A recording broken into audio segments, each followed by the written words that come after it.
Как тебе без Крыма, скажи мне? Ай, плохо, конечно, плохо.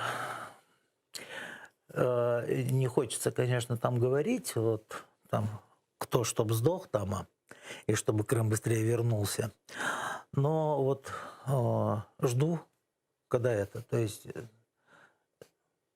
плохо, без Крыма плохо. И я ни одной минуты себя не ассоциировал, что я киевлянин, там, да, что я вот этот. Хотя вот уже могу констатировать, это вот сегодня мне в голову пришло, там на фоне вот этих всяких разговоров, типа кто киевлянин, кто не киевлянин, ко дню Ко дню Киева. города, дурацкая Да, тема такая. Вот. да, да. А я ж так подумал, а ведь у Тоже я меня уже смотрел. два внука киевлянина.